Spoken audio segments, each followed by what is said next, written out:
Salman Rushdie. The Satanic Verses author Sir Salman Rushdie has voiced his concern over very young people having gender reassignment surgery.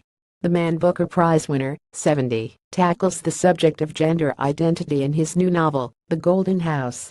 He became interested in the subject following the experience of two people close to him and after a trip to write about a transgender community living in India.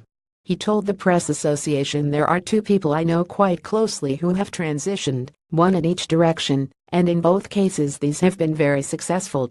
Salman Rushdie: "Both people seem to me much happier now than they were before."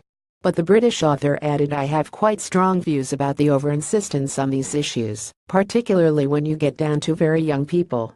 Because, to put it crudely, if there's a boy who likes playing with dolls and wearing pink shirts, it shouldn't necessarily mean that he has to have gender reassignment surgery. Until quite recently that would never have occurred to anyone, so I think we maybe need to just back off a little bit."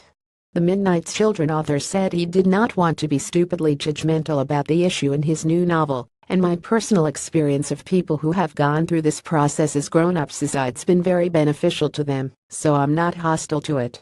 But I'm just saying, particularly when it's with little children, I worry about it," he said. His new novel begins with the election of Barack Obama as U.S. president and ends with Donald Trump's victory as a backdrop to the fictional story of real estate tycoon Nero Golden. Barack Obama. "I had no plan really to refer to Trump until he forced himself into the narrative," Sir Salman said.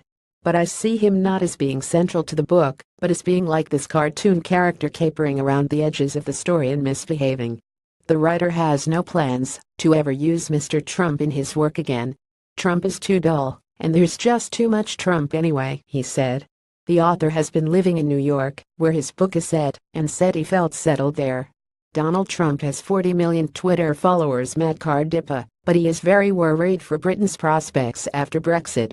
"I think it's going to be much worse than people are letting on at the moment. I worry, because I think both sides are in a denial about the actual implications," he said. "When we see companies moving out of this country because they want the benefits of being in the Eurozone, and the loss of trading partners which are not going to be easily replaced, and what that does to unemployment, to the value of the currency, to property values, I think it's going to be a very harsh awakening." He would like to see Britain have a leader who would tell voters, if they were unable to get a good deal, let's not do it. "I'd like somebody to be as statesmanlike as that instead of what's actually happening," he said. The author famously lived under a fatwa after the publication of the Satanic Verses. He said of the current terrorist attacks, "The only answer is to not to allow it to change us into being different kinds of people, and not to allow our societies to being much more closed and repressive societies. We have to have the courage of our convictions. I don't think any of this is stopping anytime soon."